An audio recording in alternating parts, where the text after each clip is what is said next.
Everybody fights. No one quits. If you don't do your job, I'll kill you myself.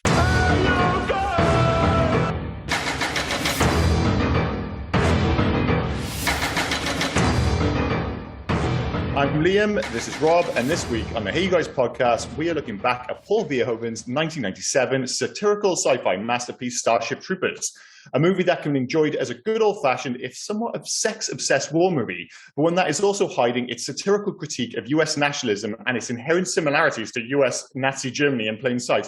And when I say plain sight, I really mean plain sight. I mean, given how it appears now as we watch a movie that is alarmingly familiar to the world we currently reside in, it seems almost unthinkable that most critics somehow missed the unsubtle subtext back in 1997. But miss it they did. Do you not find it insane when you look back at the reviews for this film where people are like, oh, it's a silly action film, and nobody seems to mention the fact that, like, it's right at the top of the film. I mean, don't get me wrong. If you don't get it by the end of the film, Doogie Howser shows up like an SS trooper just to ram the message home. Yeah. But the messaging from the adverts, and let's be clear, this isn't Paul Verhoeven's first rodeo. We've seen all this in RoboCop a few years earlier. You know, the school scene with Michael Ironside, when they're talking about voting and citizenship, they're just basically saying, listen, this is a fascist society, make no mistakes about it. And somehow everybody missed it in 1997. It's insane.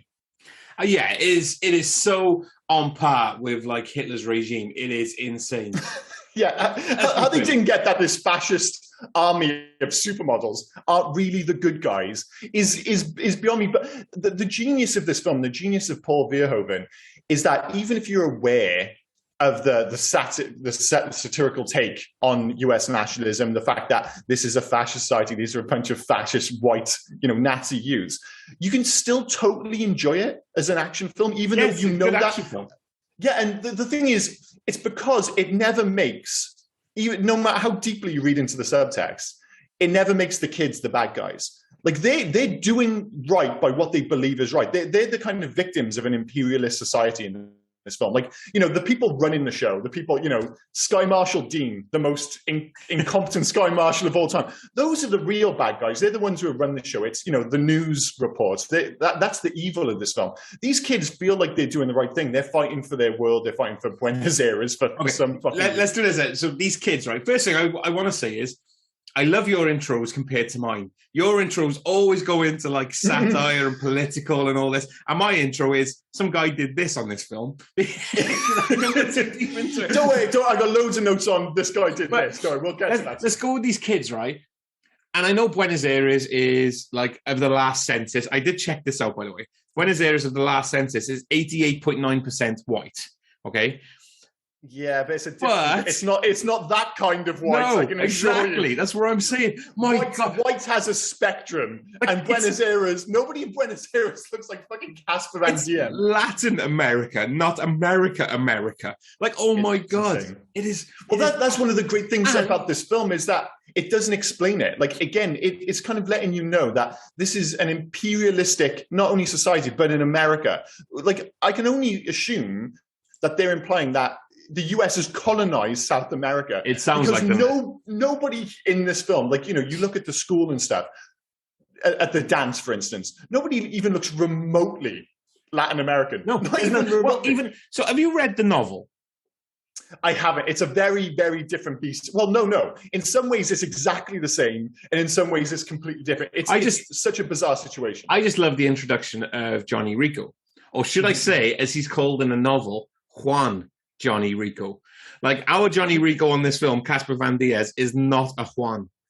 No, he is definitely, and it's very purposefully so by Paul Verhoeven. I mean, he cast, and I said with Casper Van Diem and the rest of the cast, like, he didn't go with acting chops. He wanted people who looked like not only Hitler Youth, but he wanted that classic square jawed hero for it to work. And I mean, it is the squarest of all jaws. Aside from Jake Busey, who I don't think opened his eyes at all in this film. Oh, he's great. I love the rest of them were like just handsome people. They were absolutely handsome people. Everyone's so beautiful. Jake Busey, man. There was a scene where he's shooting his gun and his eyes are closed.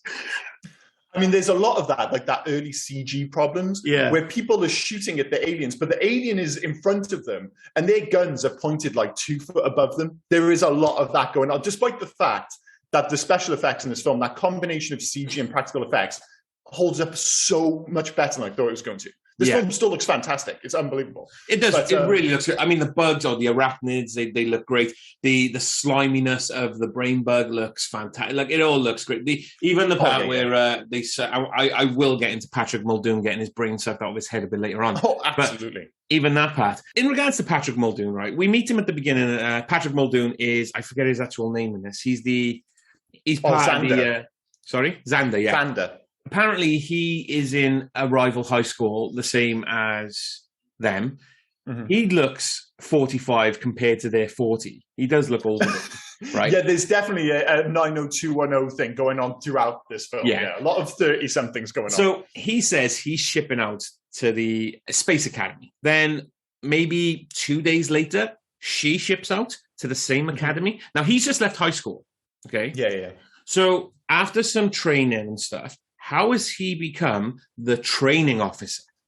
It makes no sense. It makes no sense. Like, because you've got to assume, like you said, they're all in high school. They're all shipping out at the same time. And suddenly when she shows up on the spaceship, whatever you want to call it, well, it is a spaceship. Yeah. It's like he's been there for years. He's like, well, of course, I'm running shit here. I'm the second in command. Although, it appears to be that, the turnaround there is pretty quick considering a lot of people die. But yeah, all of a sudden, he's playing the age that he looks. Like at the start, to put him to have that kind of dramatic impact, they're like, well, we've got to put him in the kind of the mini NFL game from the future, which I actually thought was really cool. It's kind of like the equivalent of like 2020 to cricket. Yeah, it felt like 2020 NFL. Like I don't know if you know, America, they do have arena football. Oh, do they really? Yeah, so arena football is basically football in like barns and stuff. Yeah. So like short number of downs. Yeah. I don't know if they still have it, but I know they had arena football, and it was like it was where the NFL players would go to die, basically. Do you know what I mean? No, or the people that couldn't get into the NFL would go. But I guess like once your tank runs out, it's kind of like the equivalent of playing like obviously five-a-side football or beach football kind of stuff like that. So yeah, arena football. But of course, they needed for there to be like that dramatic connection between the characters. They needed to place him in the high school situation. But then of course it makes no sense. But it does make sense when you see him because the guy looks like fucking 48 years old. Yeah. But he should be like 18, or we'll give him the benefit of the doubt and say it's like a year or so later. 19 years old. Yeah. Motherfucker, you look 35. And the reason he does look 35 is because most of them are like Casper Van Dien was 29, Denise Richards 26, Dizzy, who's what the hell's Dizzy's name? I don't want to just call it Dizzy. Dina Meyer, she was 29 as well. Yeah, so Patrick Muldoon was 31. He was 31. Well, he looked every year of that 31. It was absolutely insane. But yeah, they've just kind of abandoned any concept of them looking like high school kids. But supposedly Paul Verhoeven did want them to cast younger kids, but because the movie's so violent, they're like, listen, we can't have people who look like kids getting fucking mutilated in this film. Johnny, so that's why you end up with a cast of grown-ups playing high school kids. In that football, the NFL game at the beginning as well, Johnny Rico loves a jump and spin, doesn't he? He certainly does. There's one bit when he's clearly running up a ramp, by the way. They don't even hide it particularly well. But it is what it is. But it all looks fun. But the cool thing about that is like one of the movie's many nods to this kind of gender equality that runs throughout the film. Yeah. Like, obviously the shower scene is the most famous one. And it was actually a pretty big deal at the time to have them all in together and all naked. Yeah. And, the fact that they're all just soldiers. And none of them are looking down. It's so natural to them. None of them are looking down. Exactly, yeah. So... Sorry, before you move on. I just thought the biggest deal wasn't that, because I don't know, it feels like maybe we're not a million miles away from something. When you talk about gender equality, I actually thought the fact that Dizzy was the quarterback. Yeah. I was like, that's fucking cool as shit. Yeah. Like, why shouldn't she be the quarterback? Sorry. But Johnny Rico was always going to be captain of the team, wasn't he? Oh, 100%, sorry, it's because you mentioned the shower scene, right? The kid asking the questions, who insanely... sorry, do you remember the kid asking the questions? Yeah, I just remember the guy in the shower, yeah? Yeah, the guy who comes into the shower says he's going to be a novice. That's my least favourite, just to be clear, that is my least favourite part of the film. Not because they're naked, because it's the clumsiest exposition in the whole film. I've got a question about him, right? Yeah. From the fact that he looks like Kurt Russell from the Disney Kurt Russell films, like the computer wore tennis shoes. Like, insanely looks like a young Kurt Russell. Mm-hmm. Do you know what his name was in this film? No. No. And I didn't write I'd be his name. surprised if anyone knows what his name was, because they say it once, they say it really quickly, and I had to just go back and look. His name is Kitten Smith. Kitten Smith. Yes. All right, that's a name for some reason. like- No one did, it feels like a dare, like a bet. Like, do you reckon you could get in Kitten Smith? You know, Well, I don't reckon they named him. See, I reckon he was just uncredited character, right? Yeah. And then there's a scene where they're dragging him off to the tattoo shop. By the way, tattoo shop in the middle of a military space station. There's a question, but okay. Yeah, clearly, it says tattoo above the door. But somebody goes, "Come on, kitten." Now I wonder if that was just ad libbed and they had to go, "Fuck, all right," because Smith is the most. It's like Jones, isn't it? So I'm wondering. Surely he's got a name. Like, he's in the film and that he can't be uncredited. The dude's got like fucking 12 scenes. Like, he's in the film. But they say everyone else's name, but they don't say his. Like, they say it quickly, just kitten. And kitten's. It's like if we're out for a drink or something. Oh, come on, love. Do you know what I mean? Oh, come on. Like, I reckon someone's lost a bet. I reckon it's like, do you reckon you can get kitten in there? 100%. Because, like you said, no one else has got a weird name. Everyone else has just got a pretty. Oh, I don't know. I mean, random dudes. Seth Gillum, who was in. He's Father Gabriel in Walking Dead now. Oh yeah. At the end, he was Sugar Watkins. Oh, Sugar Watkins. That's pretty lively, Mike. Yeah. And then I've missed all these crazy names. You've got Ace Levy, Dizzy Flores. I mean, come on. None of them quite match Kitten, though, do they? No, they don't. They don't match Kitten at all. Yeah, because Dizzy Flores. Check's first name was Jean or John. Jean. However you're going to pronounce that. Jean. Jean. Well, it depends where you're from. It could be Jean or Jean. Well, it wouldn't be Jean. Jean-Claude Van Damme or Jean-Claude Van Damme. Yeah, but wouldn't they have the accent if it was Jean? Maybe. I just don't think in Jean. Like, there's like an accent has never been more impactful than between Jean and Jean. Like, if you hear, his name is Jean, like, Jean can be a sexy man. Oh my God, Jean fucks all day. All he does is drink coffee, smoke cigarettes, and fuck. Jean doesn't smoke cigarettes and fuck. Jean doesn't do shit. Jean's chewing some hay. He's got his backwards cap on. He's living in his mother's basement. Jean-Claude Van Damme doesn't get the roles. No. Jean-Claude Van Damme, he gets the roles. But I mean, you mentioned it earlier about the novel by Robert Heinlein. It's such a bizarre situation because this might be the only adaptation that largely condemns the source material while somehow remaining a full recreation of it at the same time. Like, on the page, and again, I gotta be honest, I haven't read the book. I'm fully aware of it and the fact that it's kind of obsessed with the military. Like, basically, everything that this film is on the surface is what that book is. Yeah. But it just doesn't have the satire. It doesn't have the bite. It's celebrating these things. And of course, if you're not paying attention, you might think that this film is celebrating the military and that jingoistic US approach. You know, there's a reason this film got a budget of $100 million in 1997. Yeah. It's because it came 2 years after Independence Day. And somebody, if they were reading the script and they were aware of the book, they're like, oh, yeah, this is another movie where the US go into space and they kick alien ass. This reads just like Independence Day. This is going to be amazing. And then, of course, it's only when you layer in that satire, which, again, without tone, you could literally read word for word in the script and you wouldn't know it was there. I mean, again, the fact that nobody seemed to know it was there in 1997, despite the fact that it's so fucking clear, it like blows my mind. But even beyond that, this is a full recreation of that book, a really honest recreation, but at the same time, totally destroys it. It's so, there's no film like it. There's no. I'm going back to the fact it's not that honest. If they're leaving Juan Rico out of the story and they brought in Johnny Rico. Yeah, but that's the thing, though. I mean, they're going a step further because this film does support militaristic, a militaristic society. The book does. There's no satire there. No. So if anything, they're giving a little nod by calling him Juan. On the page, they're like, oh man, this guy's even removed Juan. He's called Rico in the film. This is the most American script I've ever read. And they're just completely unaware that it's absolutely destroying the whole concept of US nationalism. The fact that it's completely comparing the US to Nazism. And it's just like, it just doesn't read on the script, but on the screen, it's totally there. But yeah, it's, as I said, I don't think it works. I don't think there's another example of it. And I don't think it works without Paul Verhoeven, and we've seen this before with his other films. Like, looking back at RoboCop and Total Recall, these films which totally work as just classic. You can watch RoboCop and you can enjoy it as Robot Man arrests bad guys. But there's a whole host, the satire is there up front, but a lot of people choose not to read it. And it's amazing how and we've mentioned these a whole bunch of times, the remix of Total Recall and RoboCop, whatever you might feel, like, they feel like bland imitations because they don't have that Paul Verhoeven stamp on it. And that's it. I mean, you cannot remake this film. You will not be able to put in this film now what you were able to put into it in 1997. So don't even try. Just leave it as the 1997 film.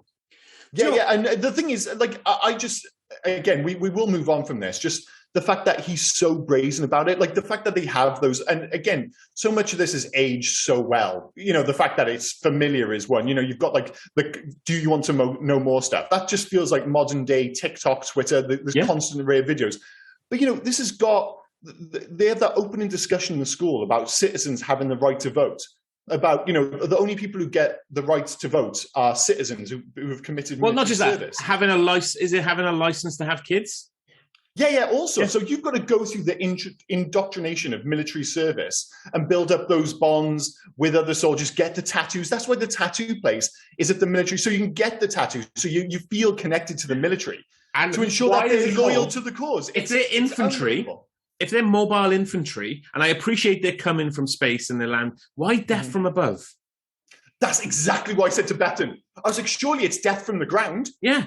Like, they literally just had a whole scene where they're like, we don't belong with those guys because they stay up in the air. Like, they are fundamentally the complete opposite from death from above. The only thing I can think is because they come down in the dropships. Yeah, that's all I could think about it. But they're mobile infantry. They're not paratroopers or anything like that. It's literally just we land and we run. Any sense. But like, to get to the crux and what's fun about this film is that you have indoctrination in this film. You have citizens versus civilians. You have capital punishment filmed and shown on live TV. You have administrative punishment when Rico gets whipped.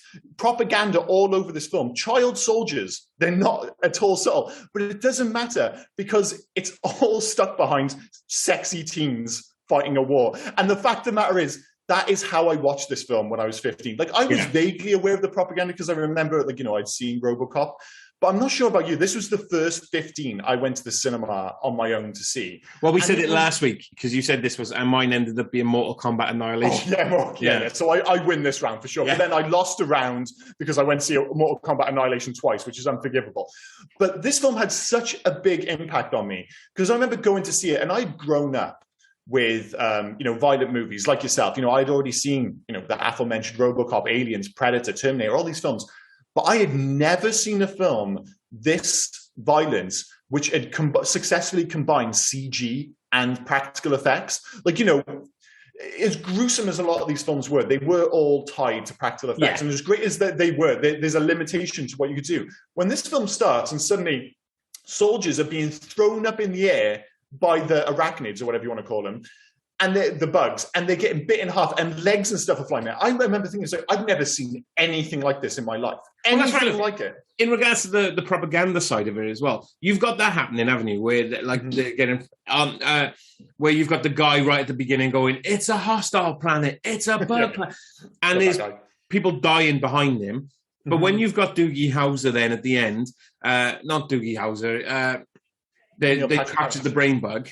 And they go weird, and they shove that thing in the brain bug's face, and it goes censored along. Yeah. You know what I mean? But it literally looks like a bottle opener. Yeah, it looks like a giant bottle opener. But they're willing to show their troopers getting mauled by arachnids. Yeah, it's bizarre. And the thing is, like, beyond the fact that there's the unsubtle nature of the fact that Doogie Howser or Neil Patrick Harris shows up legitimately dressed. Why like is he in this film? Like, how the fuck? He just disappeared. But like, if you don't get like an idea of how dark this film is and how fascist this film is and how jingoistic it is, like the end of the film, you get Neil Patrick Harris, like obviously the brain bug's there, and he touches the brain bug and he says, "It's afraid." So he's proclaiming that this bug has a very human emotion. And what does everyone do? They cheer. Yeah.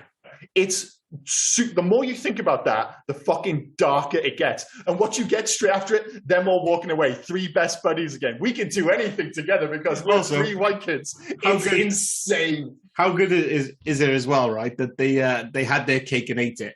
Like you had Dizzy and before I go into this, sorry, you went back at the beginning of what you said then, and you said sexy teens, and you said that in such a way that you should have had air quotes, because they're not fucking teens, dude. Again, they're not. They're being portrayed as sexy teens, but this is just sexy people doing. And that again, that's another Verhoeven trick. Like, you know, all this satire is hitting so successfully below ultra violence, of which, you know, there is a ton. This film is mega violent, and just everyone being sex obsessed. Yeah. Like, other than that's what actually makes Carmen the worst character in this film. She's the most fascist of the lot. Everyone else is following their dick or their sex drive.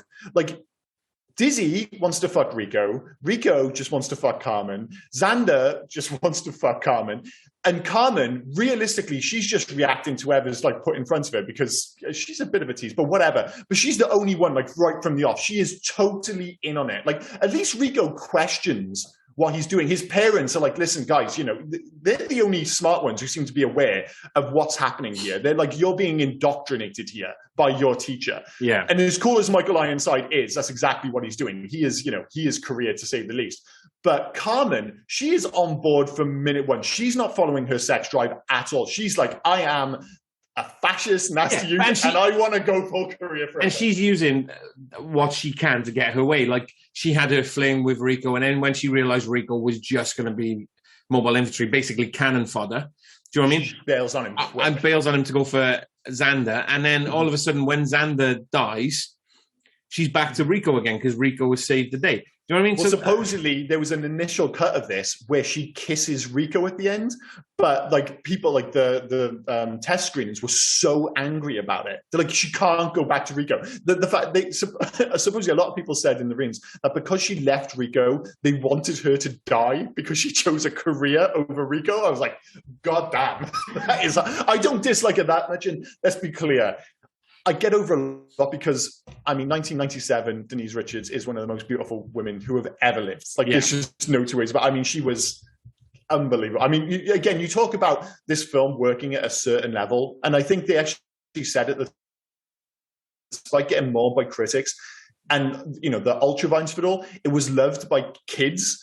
And I was one of those kids. You know, I was vague. You know, I don't think I was blind to the narrative behind. But yes, when I was 15, I was watching it for the ultra-violence and the fact that Denise Richards was just... Well, she had a good run, though, didn't she? Because she was Carmen in this, then she was Kelly in Wild Things the next year. Which was a terrible film. Terrible film. Big deal. Yeah, for her and...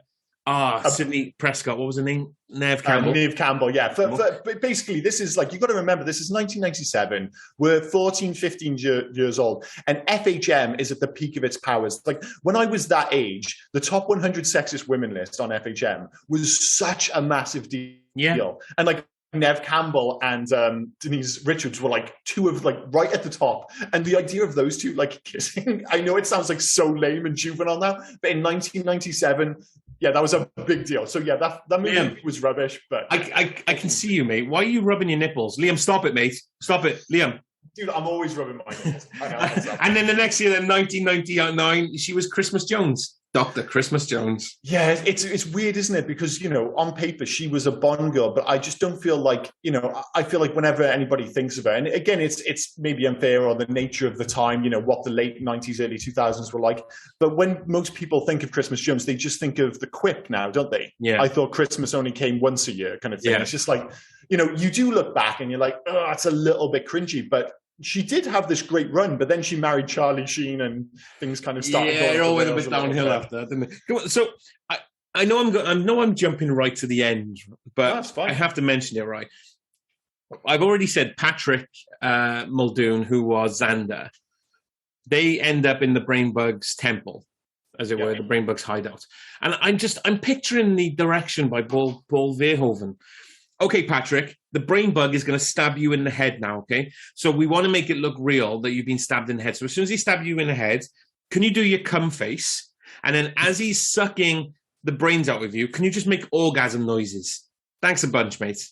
It's amazing. I still find that scene wholly disturbing. Like when it goes into his, I know what you mean about the noises in the face, but of all the violence in this film, that's the bit that still gets me. Really? I'm just like, oh no. My God. As soon as it stabbed in, I thought he blew his wads. He just went, oh. I guess you react in weird ways. I suppose when people die, they crap their pants. I don't want to tell you, but yeah, I there's something gross. I mean, that brain bug is gross, and the idea of it just kind of like sucking out your brain, it's pretty horrifying. Yeah. But it's weird because obviously that's all part of this kind of disturbing denouement to this film. But what I think really actually makes this movie tick, and I think it's the best part of the film, is actually the basic training section of this film. Like, yes. I actually think the basic training in this film is up there with the likes of Full Metal Jacket and Tigerland. I'm not sure if you've ever seen Tigerland. Tigerland is fantastic. That film is basically, they knew exactly what they're doing. Basically, the whole film is basic training, and that's why it works so well.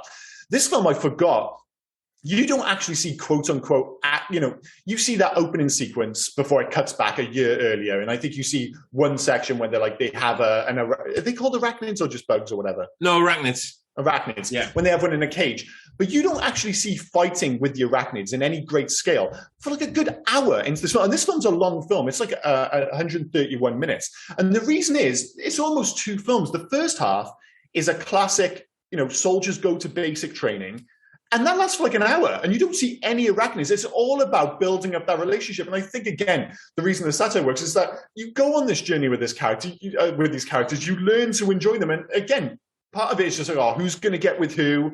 And, it still has all those great moments of like violence where it's like, so on the violence, I forgot all about it, the basic training part of it, like everything that goes on in it, except for the shower scene, obviously. That's kind of ingrained in my head. But when, what was his name? Right at the beginning, when Zim introduces himself and he says, "Can anyone take me out?" And Breckenridge says, "I can." And he snaps his arm. And brutal. I questioned right then, like when he calls for a medic, why the medics are in full medic gear. They've got the helmets on, they've got their medic patch, like they're in the war zone already. And you're going, why? They're in basic training. And then, like, 2 seconds later, medic, like, fucking, that's why. At least they dress well. Again, this goes back to the Independence Day thing where my wife works in a lab. There you go. I've mentioned my wife. She works in a lab, and she got really annoyed that at Area 51, everyone was wearing hazmat suits but didn't have gloves on. Yeah. And in this, there's the school scene where Carmen ends up puking on the bug, where they're wearing like goggles, but they don't have masks on, they don't have gloves on. Drove her insane again. But at least the guys on site, the medics, they were fully prepared because people are getting injured all the time. And again, like the bit with the knife through the hands, like Zim's awesome in this. The problem is whenever you look at a basic training sequence, you obviously always compare it to Full Metal Jacket. Yeah, you look at the drill instructor, Yeah, and nobody's quite matching that. But there's, I think the characters here, again, if you remove the subtext, blah, blah, blah, they're all very likable characters. And I'm on board for their sexual exploits, everyone trying to get with everyone. It's one of the reasons the movie works so well. But the great thing about this film is that halfway through, basic training ends. And if you look at it as a comparison, Full Metal Jacket, once they leave basic training, that film, as good as it is, kind of goes off the rail. Yeah. The reason this film is over 2 hours long is because after basic training, they have a full-on war movie. Not they go to a war zone and that's the end of the film. Like there are like 4 or 5 major set pieces after that. Yeah. And the reason it keeps, I think, the propulsion of the narrative remains is because even though they're no longer a basic, there's still that camaraderie there. And basically they move further up in their career, but they're still under the same kind of structure, I suppose. So it's just people end up like below them. And the one thing the film totally needs, because it could have easily run out of puff, is the introduction of Michael Ironside, who is perfectly cast with his like, Ratchet. Totally, he's before fantastic. we go on to Michael Ironside, you mentioned the Kurgan. Zim, who was Clancy Brown, and you said he was good. He is fantastic in this. There's a couple of his lines that are amazing. Like if the enemy can't push a button if you disable his hand, well, the enemy are bugs for a start, so you don't have kind of missed the point. But it's fun. Like, and there's just quite a few. One of my favorite lines in this film is just a throwaway line when Breckenridge again gets popped in the head. and Rico is asking for a medic, even though he's basically holding his brains in his hand. I don't know how good he thinks the medics are. The dude's dead. Forget about it. You just hear Clancy Brown just from wherever he is. Rico, you are relieved of command. Like, is that all you're worried about? Like, dude. Yeah, they're pretty fucking hardcore there. Yeah, they just don't give a fuck. But that, like, one of the things, and it doesn't really kind of travel through to the scenes with the bugs, but that sequence when they have like the live fire exercise, like the guns, like the aesthetic of this film, of course, it never quite matches Aliens, because, you know, there are even a few nods to Aliens, like the guy running out to the door, like, you know, it's very much a Hudson moment. Do you want some? Come get some, and all that jazz. You know, and the bit with the bomb at the end, where it's like, you trying to be a hero? I'm just trying to kill some. But it's similar to the Vasquez scene. None of it, you know, done quite as well as James Cameron did it in those films, but whatever. But there's something about the way the bullets fly out of those guns. It just has impact, and it's something Paul Verhoeven has done it throughout his career. Like, you look at RoboCop, and I think we mentioned it during the RoboCop podcast. There is something about the way bullets hit human beings that you just can't replicate. Like, no one's been able to replicate, and it's the same with the aliens. Yes, they're CG in many parts, but that combination of CG and practical effects, again, you can feel the bullets hitting them. You see the chunks fly off them. They're not just like a few bullets go into them and they fall down. There's bits and bobs of these fuckers flying off everywhere. And of course, it's even worse when it's humans. Like, you don't just see his head explode. They're almost kind of like shaped bullet. I don't know how to describe it, but the way it flies into his head and just takes off a chunk, the impact of it is unbelievably brutal. Right. You've mentioned it now. You've mentioned the guns. You've mentioned the bullets, right? I've written this down. They've thrown in here what they threw in late 80s, early 90s, well, basically 80s and 90s, any 80s and 90s action film where they have a gun that is basically for some reason has infinity ammo. In order to prove that it doesn't, they throw in the same basic kind of scene in every film, which is just once, I'm out of ammo, right? Yeah. So Dizzy says, I'm out. So Johnny throws Dizzy a clip and says, make them count. Have any of them counted before this? Have any of those bullets counted? Even to the point where on that one of those do you want to know more scenes, the soldiers are giving the 6-year-old kids a gun and bullets. Yeah. Well, that's like, again, they're indoctrinating child soldiers. They don't give a fuck. And these guns, they shoot forever. And the reason they need to is because, and it's one of my big issues with this film, this goes right back to watching it back in 1997, that the bugs, the arachnids, are so inconsistent in terms of how much it takes to kill them. Like, there's that great sequence at the end. And again, you probably take it for granted now, but the fantastic holdout scene, you know, where it's like kind of, you know, last shot of the OK Corral, and you get all the arachnids attacking the base.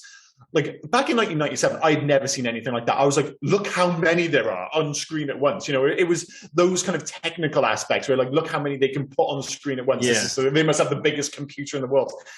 And I was just like, I don't know, I kind of lost my point. I got caught up in the attack sequence. I can't remember what the hell I was saying now. You know, you kind of go off on a tangent. We were going on about bullets and... Bullets, sorry. So when they're attacking in huge numbers, it appears like a couple of bullets will put them down. They're just like spraying bullets, and the arachnids are dropping like flies. You know, there's mountains in there. It kind of reminded me of. Well, that's because they're hitting them. That's because they're hitting them in the nerve stem, aren't they? Of course, they're hitting them in the nerve stem. But there are sequences earlier in the film where there's like 8 of them all gunning down one arachnid. One guy, and it's like it just doesn't go down. And even then, it kind of, you know, puts its fucking mouth also, through. Why are they not using the shotgun attachment at the bottom a lot more? I have no idea. It's so cool. There's 8 of you shooting an arachnid. If you're that close, put some fucking buckshot into him. Well, the thing is that the tactical approach to war with the arachnids is so inconsistent. Again, I think I mentioned the top, Sky Marshal Dean. Like, I don't know what he was like, oh, we're going to fight the bugs on their terms. We're just going to go down and we're just going to throw numbers at them and they're going to get annihilated. And then you get, like, the next one was like, how about we glass all these planets beforehand and then go and mop it up? It's like, that sounds a lot wiser. You know, at least, and while it's dumb, what it does is it does, maybe better than most films of this ilk, it does take you on a journey in terms of their militaristic approach to taking on the bugs. Usually it's like, oh, well, they know what they're doing. They just go in, they fight the bugs, that's it. You see them like in like the different phases of war throughout the second part of this film. And that's what gives it its scale. But in like, not only are they, you see them from the start of basic to where they are at the end, you're seeing how the war itself is evolving in the background. We're the invading force in this. Oh yeah, we're the bad guys. We're the bad guys because there's no. I mean, they're arachnids. They haven't invented space travel. They haven't done anything like that. Mm-hmm. Do you know what I mean? It's not like they woke up one day and went, "What we're going to do?" There's a planet like I don't know, miles and miles and miles away. A lot of miles away. We're gonna. I know that you've summed up space travel and the distant intergalactic travel so well there. Just miles away, mate. Just miles away. We're going to shoot some plasma out of our big bug asses. We're going to maybe hit a meteor that we don't know exists above us because, again, we're bugs. Do you know what I mean? Like, well, that's the thing. I guess they never kind of really make clear because obviously they say afterwards that by taking out the humans, they have a better idea of obviously, you know, what they're fighting against kind of thing. But yes, they are bugs, but the brain bugs, they're not just clever because they're eating human brains. That's just to steal their knowledge. But there is still an element of sentient life. They're, you know, similar to the queen alien in Aliens, I suppose, only they're implying that this brain bug really is smarter. So there is that sense of that, but there's no two ways about it. Like if you kind of read into the story, and I think there was like, there's additional documentation on what the kind of build up to this, the war was. And the idea is that the humans start to colonize into arachnid space. And it's only mentioned briefly that they kind of blocked it off. So because they started to fight back, they're like, you know, you're colonizing, our part of space and our planet. That the humans put up a kind of barrier and say, okay, we're not going to do that anymore. But some colonizers just kept pushing and they pushed further and further into arachnid space. And eventually they kind of like shot back. And of course that led to war. But yeah, make no mistake, we're the colonizers in this film. Like it's just another wrinkle to say, in case you didn't get it, we are 100% the bad guys. But again, you can't imagine that because they're so gross, because they're these like bugs. And again, it's like, you know, you see it now with the way these nationalistic kind of military-led societies demonize who they're fighting against, because you're only seeing that part of the news. There's nothing else. You're just seeing what they want to see. So it just takes that concept of demonizing the enemy to the nth degree, and we're just going to make them bugs, although albeit very literal bugs. But yeah, it's just that constant reminder that we are the bad guys. But again, it's so easy to ignore because the action's so great and the people are so pretty. So you just keep going with it. Did you notice Amy Smart in this film? Yeah, I was saying that to Beth. I was like, oh, you know, Amy. She's like, who's Amy Smart? I was like, she was like another kind of like late 90s, early 2000s it girl. I suppose the one you'd remember her from more than anything else is Road Trip. The two I remembered her from most prominently were Road Trip and probably Crank. Oh, Crank, yeah. She was the one that helped recharge Jason Statham, should we say. She certainly did. She certainly did. But yeah, I used to love Amy Smart as well. But I haven't seen her in anything for a while. I mean, Crank 2. Oh, she's kind of fallen off the radar a little bit, yeah. Yeah. But no, I mean, you know, a lot of kind of 90s people. But it was one of the reasons that supposedly, beyond the fact that people just didn't get this movie, and obviously the ultra-violence was always going to be an issue in terms of recouping the budget. I mean, eventually I think it made 120 globally versus 105 million production budget. But in like the States, it only made 54 million and had like a huge drop off in its second week. So it was very much seen as a flop.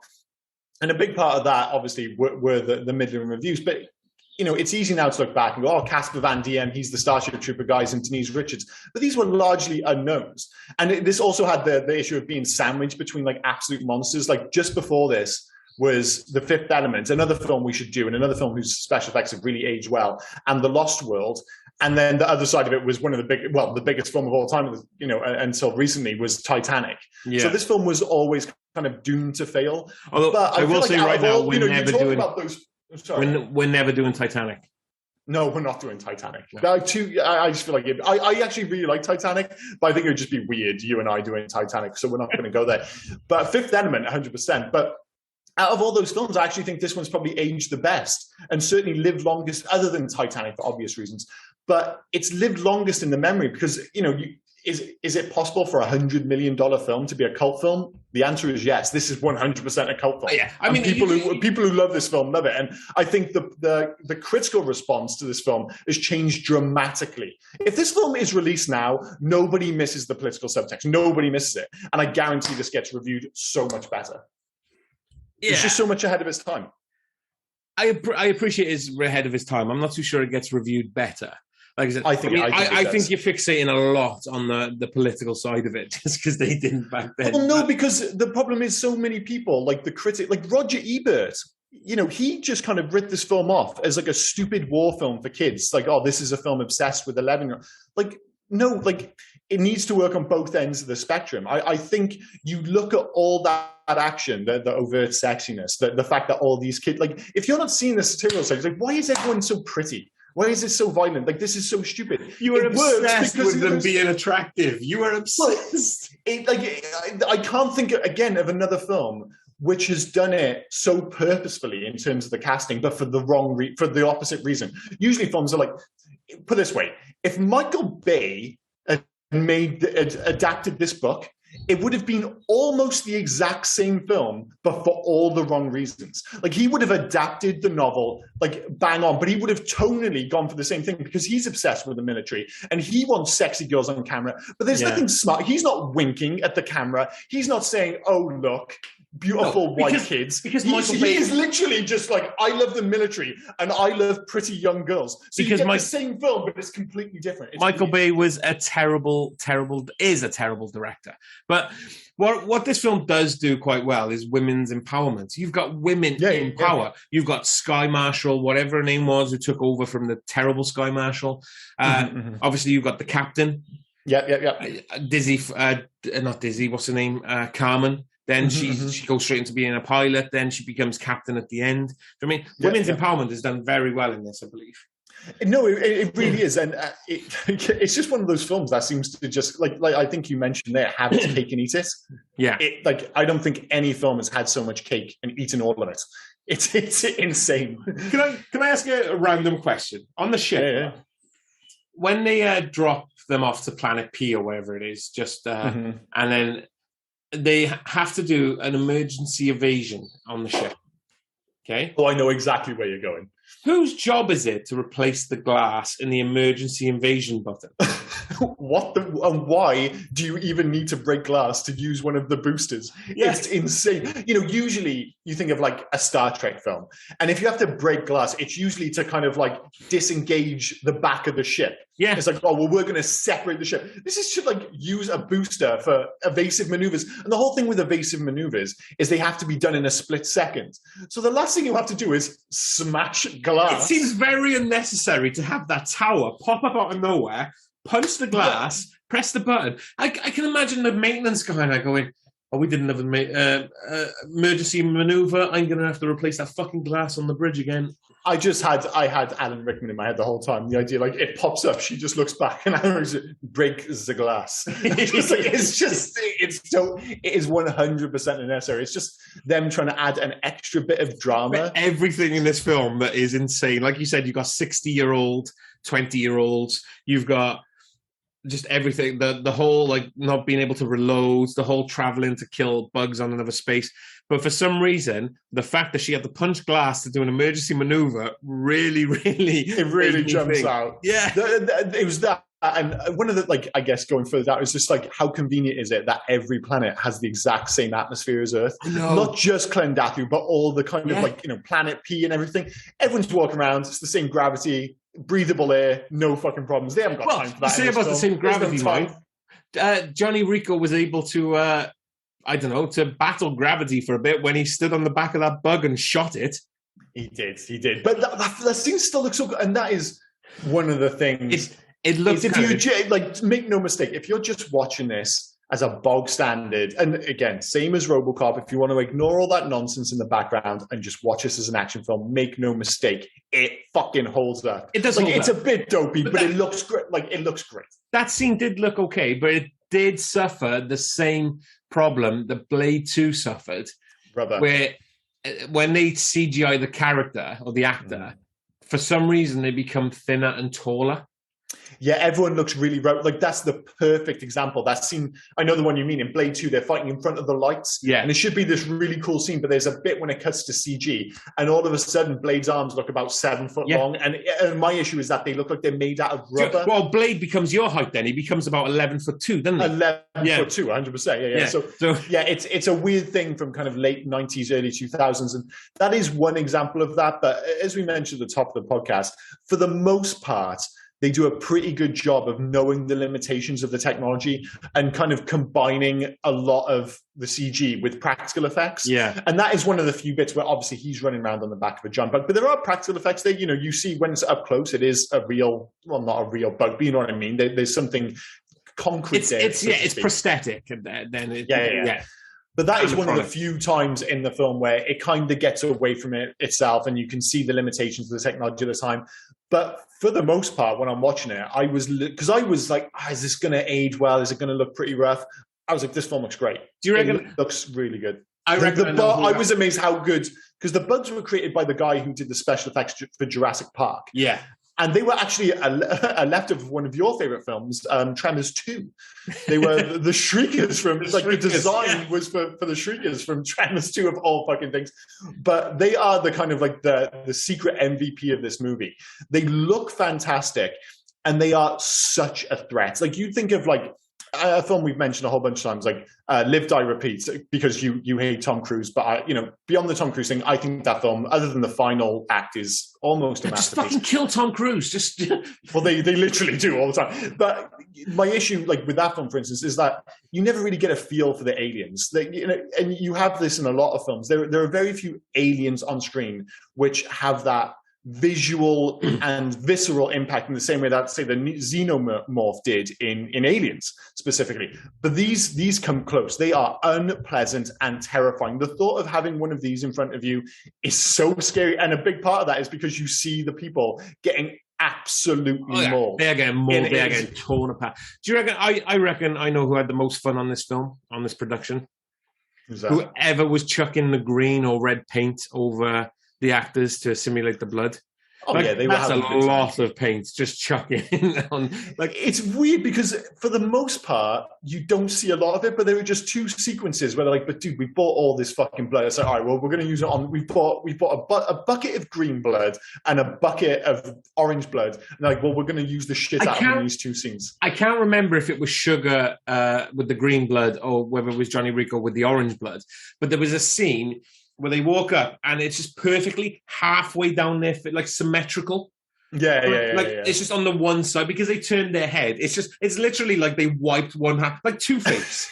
Like they just wiped half the face clean. It's just a little bit too perfect, isn't it? I can imagine them just going, no, we didn't get that. Can we do it again? Right, fill the bucket up with paint. Right, chuck it at him again. Right, do it again. It's unbelievable. Like, honestly, looking back at this film, I was just like, there's no way somebody puts £100 million into an ultra-violent war film. Well, I can tell you. Well, no, obviously, look at the sequels. Well, yeah, I mean, again, I think a big part of that, though, is the fact that, again, it's a cult film. It didn't make the money.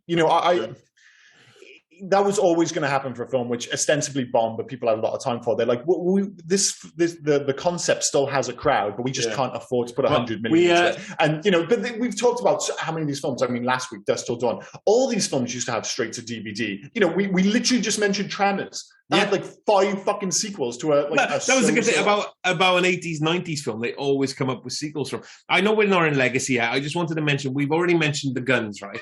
So I think Starship Troopers 2 was called like Hero of the Federation, and it was about on a planet and they were stuck in an outpost and they're covered by arachnids. So you don't see many arachnids because they're it's all like meant to be a tense thing. And the story of it was there's a new bug that actually gets into the brain and makes you like a body snatcher.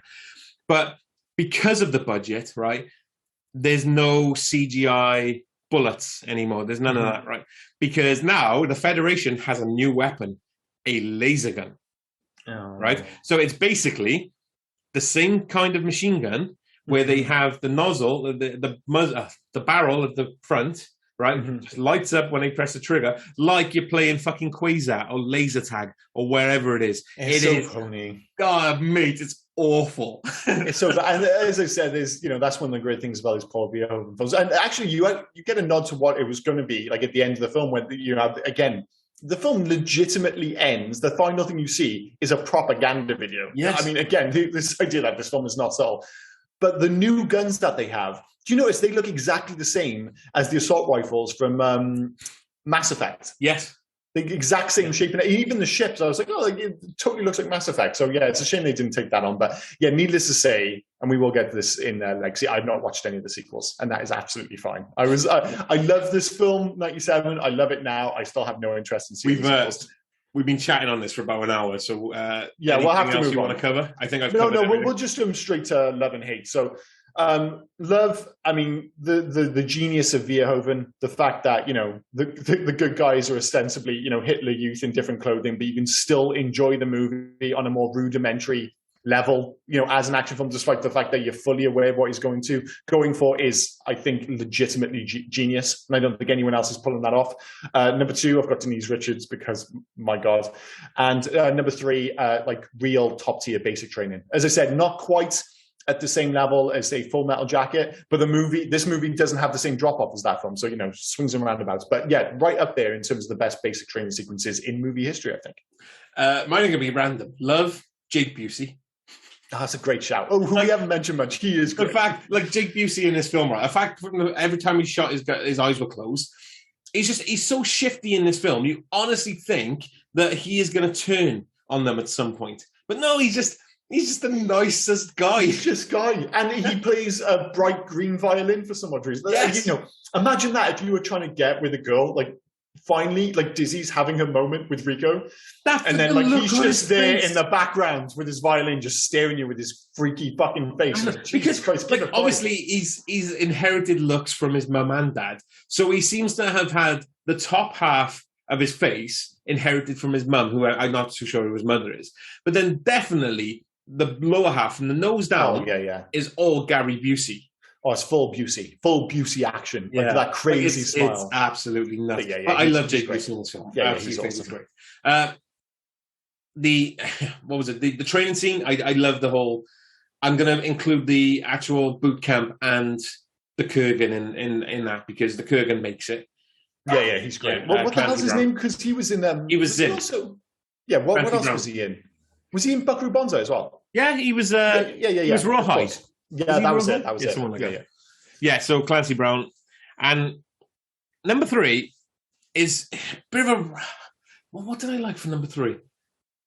I couldn't think of... Well, just the action. Just the way the arachnids looked and the way they all attacked and everything like that. I had a couple of things that I wasn't a fan of. I still thought it was a good film, but it was really hard to find loves, like big loves. See, I had the opposite. I had loads of things I loved about this film. I actually had an issue finding things I hated because I liked it so much. But in terms of it, I mean, I've actually got the shower scene, and not because there are guys and girls in. I just hate that whole section with, what's his name, Kitten Magoo, or whatever the fuck his name was? Kitten Smith. Jesus Christ. Kitten Smith, where he goes round, and I know they pass him off as like a potential reporter, but the whole sequence when he's going around asking them why they're all there, I feel like that part of the film feels so clumsy to me. He said, I'm going to be a novelist. Is he not allowed to be a novelist until he becomes a citizen? I have no idea. What the system is. All I was caught up with there is like, really, we're doing this where everyone gives their little backstory, and it felt like everyone forgot how to act briefly. It was a horrible sequence. The fact that I'm constantly conflicted watching this film, I mentioned the fact that you can enjoy both sides, but by the end, I'm kind of so on board with their journey, and I do like Casper Van Diem as Rico, and and you're like, but they're so fascist, they're so the bad guys. So you constantly have this kind of like conflict going on in my head. So I'm not keen on that. I hate to have to think. I'm not a big fan of that. And too many white folk in Buenos Aires. There's just no two ways about it. It is very suspect. So those are the 3 things I hate. Sorry, I should have said as well, love Michael Ironside as Ratchet. I thought he was great. 100%. Hate Denise Richards. Yeah, I get it. You can both love her and hate her. Her character's the worst. As Denise Richards, yes, she's like she was, as you said, for a 15-year-old. back then, yeah, Denise Richards on screen all the way. But well, that's what literally my wife said to me. She's like, if you can I was like, is Denise, because I was like, am I taking this from like the guy's perspective? Am I being asked? I was like, what do you think of Carmen, Denise Richards' character? He goes, if you can stop thinking with your dick, she's a dick. And I was like, yeah, it's probably bang on. And that's what she is just a dick. She's a user. She is just, so not a fan of her. Hated the emergency evasion button. I couldn't get away from it. Totally fair Couldn't enough. get away from it. And I absolutely hated Patrick Muldoon, Xander.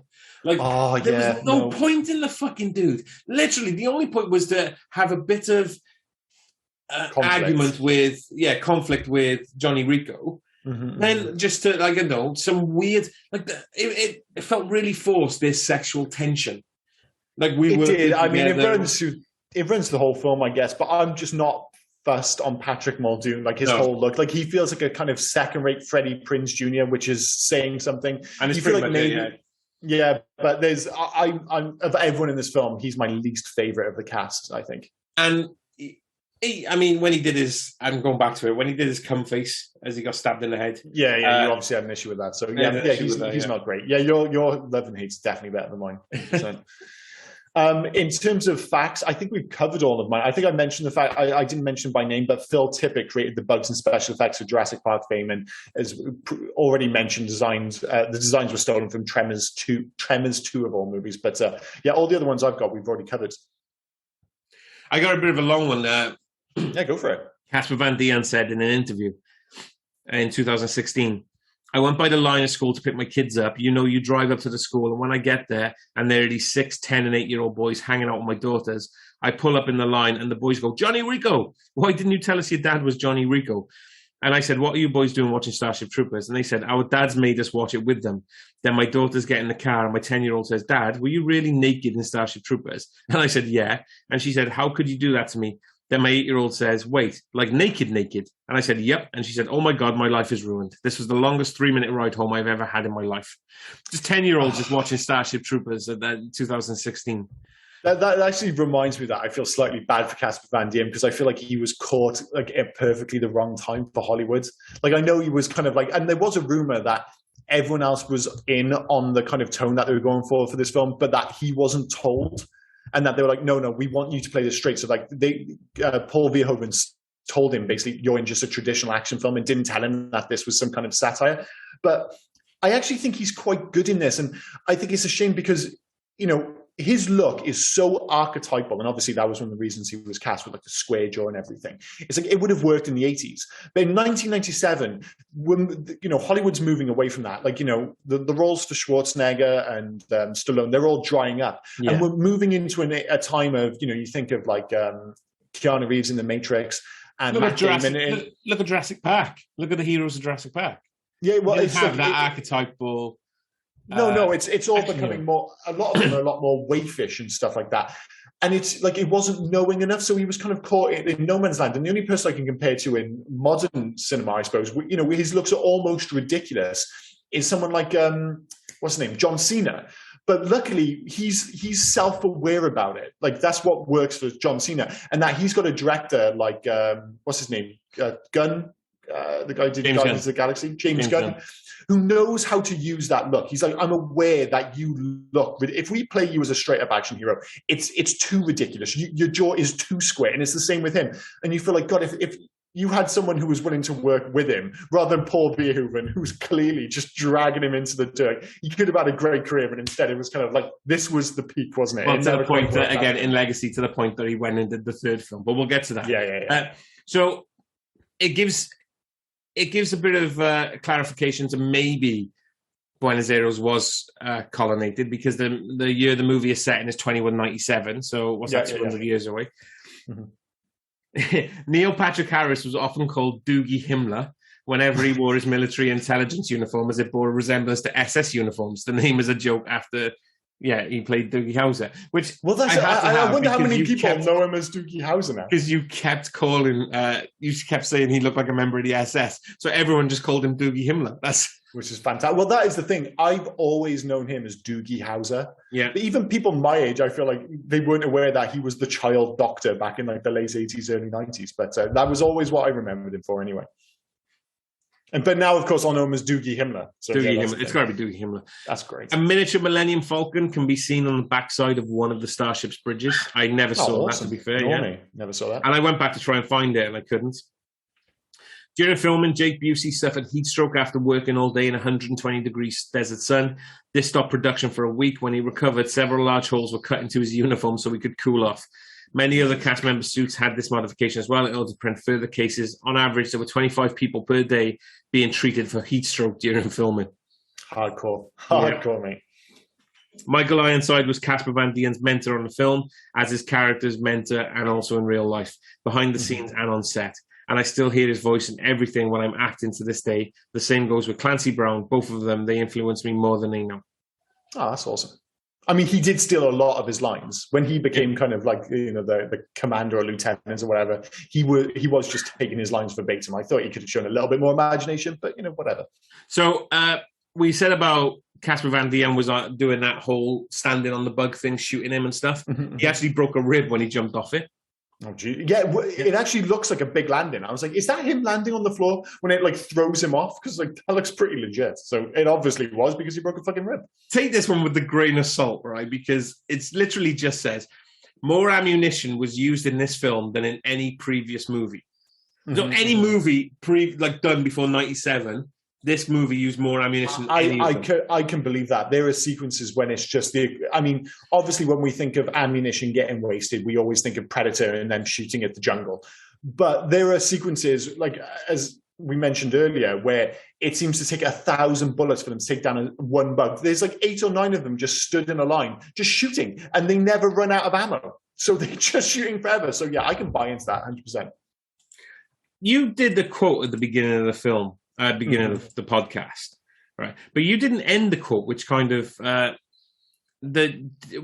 I find someone better. No, the welcome to the Roughnecks. Sorry, no, doesn't matter. Wrong quote. I like the. Do you want to live forever? Yeah. So the reason why I brought what's the matter, you apes? You want to live forever? The reason I bring that up as my fuck because there's so many facts. I'm ending it here. Yeah. Do You Want to Live Forever is attributed to Marine Sergeant Major Dan Daly in the World War I battle, Belleau Wood. He is one of 2 Marines to have received the Medal of Honor twice. I love the fact that actually happened. And it was just a Marine sergeant just shouting, "Do you want to live forever?" and then winning the Medal of Honor twice. Me at the back going, yeah, but maybe not forever, but a little longer would be nice. But I guess maybe that would ruin the movie. Or is it World War I? So, yeah, I mean, I'd like to live till I'm 20. Well, I guess like that is, you know, it's the kind of last of the almost old-fashioned wars, isn't it? Where, in particular, you have the whole going up over the top. So, you know, you feel like if someone's, you know, as a unit, you're about to go over the top and people can see what's happening. It's like, man, there's a good chance we're going to die right now. Not as in next week, not as in an hour, like right now as you come over the top. So, you know, you've got to have some really good speeches to get more, you know, you even look back to like the end of Blackadder, where they had that really emotional denouement to that kind of thing, and when they all go up over the top. So, yeah, you've got to have your quotes in tip-top order. Oh, shit. This is actually my last one. Mark Wahlberg turned down the role of Johnny Rico. I mean, he would have worked as well. I'm glad it was Casper Van Dien, but yeah, he feels like another kind of like, you know, idiotic pretty boy who would have been perfect for the role. I know that sounds harsh, but they look the part, shall we say. Oh, was it? Oh, Mr. Ratchet. Don't you remember Mr. Ratchet? Like, I'm trying to do a Mark Wahlberg. It's not happening, but I was wondering what you were going for then. I love his soft-spokenness. Like, he can't, like, there was a film from 97 or 98 called The Big Hit with him and Lou Diamond Phillips. He does have a weird voice. Yeah. It's voice in that, like his soft-spokenness, yeah. I'm never going to try accents again after that. No, there's a great send-up of him. It's Andy Samberg, if you can find it online, doing an impression of him for, is it Saturday Night Live? Yes, I've seen that, yeah. Yeah, where he keeps just talking to barn animals. And it's, again, that weird soft-spoken, but the way he ends it, it's like, hey, say hi to your mother for me. And just something about the way he says say hi to your mother for me, like kind of like really passive aggressive, only he's saying it to like a goose. I don't know why I find it so funny, but if you get the opportunity, and despite your critique of your own, because I wasn't sure what you're going for there, but he does have that weirdly soft-spoken tone about him. It is quite bizarre. It's a unique accent, to the least. In terms of legacy, we've obviously mentioned a lot of this, maybe the loss of satire in mainstream movies, the fact that it's a cult classic and its reputation, I think, grows in each passing year. There's the sequels, which are quite poor, and the fact that Casper Van Diem showed up for, did you say it was the third one? Yeah, the Marauders or something like that, I think it was called. Oh, fair enough. Yeah, so I'm not going to bother any of this, but I assume it's, they're not fantastic. Terrible. They're terrible. Okay, there we go. The fact that this is a worryingly accurate depiction of the world that we currently live in is both a legacy thing and utterly depressing, of course. And we've already mentioned, in terms of a lot of these things, looking back at the 90s, 2000s, whatever, you're like, is there going to be a remake? And, we've already proved with Total Recall and RoboCop, do not remake Paul Verhoeven films, and specifically this film. It will not fucking work. So just leave it be. But I think the main thing is the fact that its legacy is that I think it's held in so much of it's held in a much higher regard than it was in 1997. Undoubtedly, it's not just a cult classic. I think on a critical level, this film is seen as so much better than it was back then. I can't remember what the publication was. Excuse me, but this was recently voted into the top 100 movies of the 1990s, and that's not the top 100 sci-fi movies. The top 100 movies in the 90s. And make no mistake, the 90s had a lot of fantastic films. So yeah, I think this film has been very much reappraised. Did you know? Sorry, excuse me. Sorry, did you know there was an actual Starship Troopers animated show from 1988? 88? No, I didn't know that. No, a Japanese one. Only 6 episodes. That's another weird thing. Like, we go back and look at all these films. So many of them had like short-lived TV shows. It was like like basically anything which was half successful got optioned by one studio or another, and it never worked out. The thing the Japanese one had, and the third film Marauder had, was what this film didn't have from the novel was they had mech suits, because the novel had mech suits. Where a bunch of like the troopers actually have proper like Iron Man mech suits, and they didn't put it in this film, but they put it in. I think it was Marauder, and it was just terrible. It looked awful, but it would have been nice to to see what they would have done with the mech suits in this. Because they were in the 2012 version as well, because there was Starship Troopers Invasion as well. Yeah, which is another one. That's an animated film. Yeah. Yeah, that was from Japan as well. So the thing is, Japan love mech suits. So any excuse for throwing a mech suit is, totally makes sense. But I can only assume it's kind of the limitations possibly of the time. You don't want this film to look like Robot Jocks. I'm going to just keep bringing up Robot Jocks whenever I get the opportunity. Well, we said we're going to do that on episode 100, didn't we? So we better start finding that. Oh, Jesus Christ, we're not a million miles away. What episode is this? 61? 61, yeah. Yeah, so let's be clear. There's still a fair bit of time, but theoretically, unless something terrible happens, like this year, we should be doing Robot Jocks, which is a crime unto itself. But hey ho, this is the world we live in. In terms of the score, from Basil Pelidoris, this guy specializes in militaristic scores: Red Dawn, Iron Eagle, The Hunt for Red October. Essentially, there is that kind of. I think this film needs that traditional military score for this movie to work.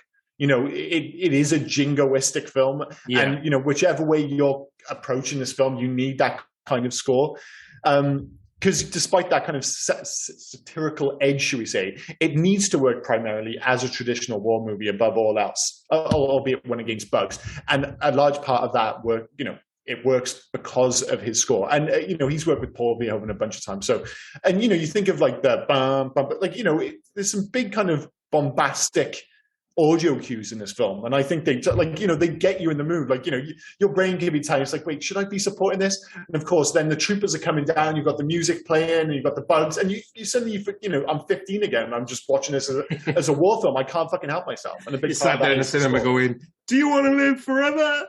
Oh, dude, it's such a good film. It's such a good film. Video games, similar to last week with Dust Till Dawn, there's another early 2000s first-person shooter by a little-known British developer this time, Strange Light Studios. I can only assume that all nuance was lost to it, and it was just a very traditional first-person shooter. It was a random one. So it was based like 5 years or 6 years, something like that, after the story of Johnny Rico. Yeah. But it also had scenes of the sequel film as well in it. Bonkers. Yeah, it was. Yeah, I remember playing it. I don't remember getting very far in it. It was at the time, like, what was it, 2005? So my PC just glitched like fuck every time I tried to play the game. So didn't really get it because it was a PC game. But yeah, that's why I never played it. Yeah, but I don't remember it being very good. No, I did have a look. It didn't look fantastic. And of course, first-person shooters from around that era. Well, I was going to say that you're not a million miles away from kind of Call of Duty 4 and Halo 3 at that point. So, they were good first-person shooters, no two ways about it. But yeah, I don't think this was one of them. Halo 3 was 2005. When was the first? No. 2005. The first Halo was 2001. Was it? Fucking hell. Yeah, when the original Xbox was released. Shit. Or was it 2002? It could have been 2002. So this is after Halo 2. So, Halo 3 was 2006, 2007. So it wasn't a million miles off. Same with Call of Duty 4. That was 2007, I think. I hope I'm not butchering these dates. I know it's horrible. I do apologize. Yeah. There was a real-time strategy. Again, the reason I have no interest, when I think of real-time strategy, I think of PC gaming. I've never been into PC gaming, so I never got into. I think there's another one coming soon called Terran Command. But as much as I love, say, Halo, I don't even play Halo Wars. I'm just not into that kind of game. But Terran, a real-time strategy can totally work with the different factions and stuff. In terms of what I'd want as a video game, it's actually tricky to do a video game and retain the tone, I think. Do you want to I was thinking, a video game where you are shooting things, but you want to feel guilty about your actions. Pretend you want that kind of in the background. And the only thing I could think of in terms of another militaristic video game which added narrative nuance to a shooter was Spec Ops: The Line. I'm not sure if you ever played that, by Jaeger and 2K Games. And basically that was a loosely based adaptation of Heart of Darkness. I think it's they're in Dubai. And one of the genius things is you're always walking down to the idea that you actually go into, and they slowly go insane. And they end up using white phosphorus and stuff. And it turns out, it starts off as a traditional third-person shooter, and by the end becomes this really disturbing. And I don't think you want to go that dark, but I think somebody who has that kind of nuance in terms of the writing, who can deliver those first-person moments. And of course, there was a great first-person shooter in this game, or third-person shooter, but can have that narrative intertwined with it to the point where you're should I be feeling guilty about shooting these things? Am I the bad guy? I always think back to that. Is it Web and Fuck? Web and Fuck. Yeah, I know Web and Fuck. the sketch show, the British Mitchell and Webb. Mitchell and Webb, where they do that great sequence where they're dressed as SS agents. They look at you and go, wait a minute, are we the bad guys? I kind of want that kind of intertwined into a video game. Jesus Christ, got there, video. No, Web and Fuck. Miller and Fuck. We'll stick with Web and Fuck. the famous British TV show Web and Fuck, yeah. All right. So that's what I'd go with anyway. For me, it'd be VR. It'd be a VR first-person shooter. You put the headset on, and you just. I don't give two fucks about feeling guilty about who I'm shooting at. Just, put the VR headset on, shoot some arachnids, shoot some brain bugs. Do you know what I mean? Are you trying to be a hero, Rob? I'm just trying to kill some bugs, sir. Yeah, that's just so hardcore. You're such a little fascist, aren't you? God damn it. Excuse me while I put my SS badge away, yeah. Oh my God, I've been waiting so long to call you a fascist on an official recording. Jesus Christ. What a treat. So anyway, in terms of the score's recommendations, I think you know where I'm going with this. Recommend 100%. I think this film is better and more relevant than it's ever been. I think the effects hold up. I think the action holds up. And I love everyone in this film, except for Xander. And even Denise Richards, who's a dick, is still Denise Richards in 1997. A score... legitimately, I thought about giving this 5 stars. I love this film that much. I'm gonna give it a 4, but it was close. I think I love this film for almost different reasons. In 1997, I think it's an even better film going back and watching it now. As I said, I think it works brilliant as a war movie, as a basic training movie. So yeah, I'm giving it a 4, but my God, it's close to a 5. Maybe a 4.5. No, wow. I'm going to go with a 4. A 4 with room for improvement by the sound. Yes, exactly. So I would as well. I would recommend it. It's a good film. It's a good watch. You have fun with it, definitely. So I would definitely recommend it to others. But it's a 3. It's middle. It's middle of the road. It is a good film. I do enjoy it, but there are better out there.